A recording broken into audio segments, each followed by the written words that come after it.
ચલો મિત્રો, હવે આ જે દાખલો છે એ સ્ટેન્ડર્ડ માટે મોસ્ટ ટાઈમ પે દાખલો છે. તો વિડીયો ચાલુ કરતાં પહેલાં હજી ચેનલને સબસ્ક્રાઈબ ના કરી હોય તો જલ્દીથી ચેનલને સબસ્ક્રાઈબ કરો અને નોટિફિકેશન પર ક્લિક કરો કે જેથી કરીને આપણે કોઈ પણ વિડીયો મૂકીએ તો સૌથી પહેલાં તમારી પાસે આવે. તો આજનો વિડીયો ચાલુ કરીશું. જો પી અને ક્યુ એ mx² - 5x + n વિગત બહુપદીના શૂન્ય હોય તથા p + q બરાબર p * q બરાબર 10 હોય તો m અને n ની કિંમત શોધો. તો ચલો પહેલા તો આપણે લખીશું કે બહુપદી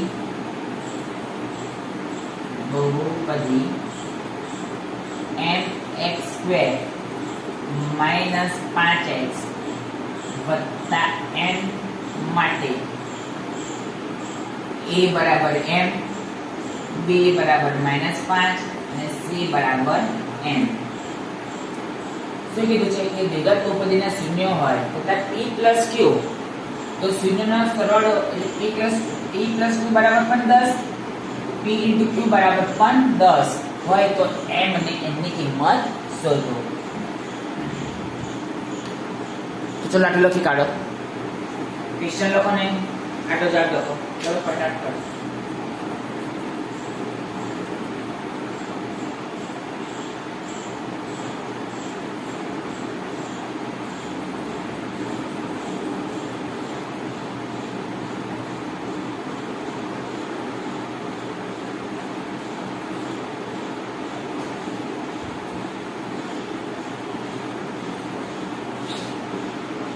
ચલો આટલું લખ્યા પછી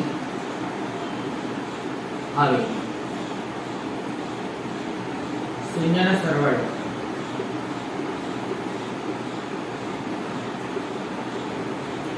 આલ્ફા + બીટા બરાબર સૂત્ર શું?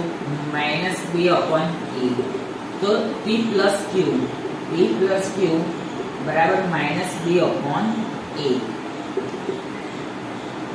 તો p + q બરાબર શું છે? 10.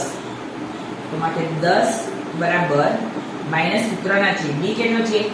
b -5 a m.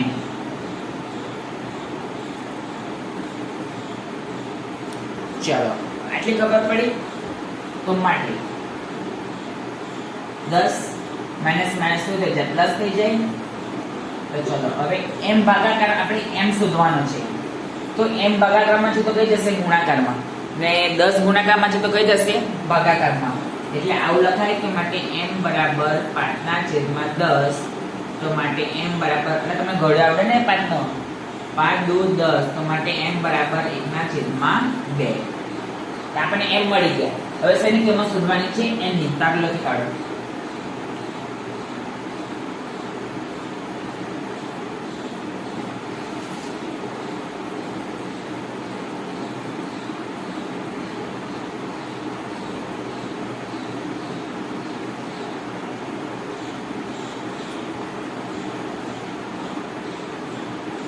ચલો હવે આને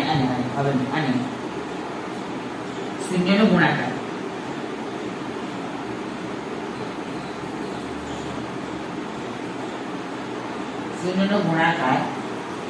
બરાબર સૂત્ર શું? આલ્ફા બીટા બરાબર c/a. તો p * q બરાબર c/a. તો p * q પણ કેટલા છે? 10. c n a આપણે a m છે. તો m કેટલા છે? 1/2. આપણે પહેલા લખીએ કે m. હવે લખીએ કે માટે 10 બરાબર n. n કેટલા છે? 1/2. તો આ અહીં જતો રહેશે. કાં તો પછી એવું ના લખો તો આવું લખો કે 10 બરાબર 2n. માટે 2n બરાબર 10. માટે n બરાબર 10/2. માટે n બરાબર 5.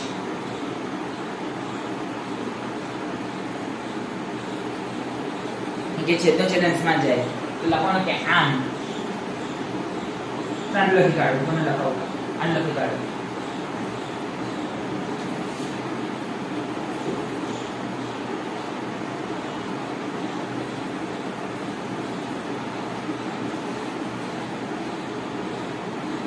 ચલો આમ એમ અને એની કિંમત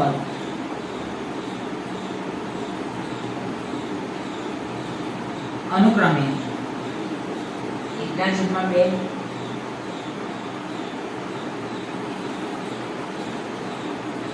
અને 5 છે.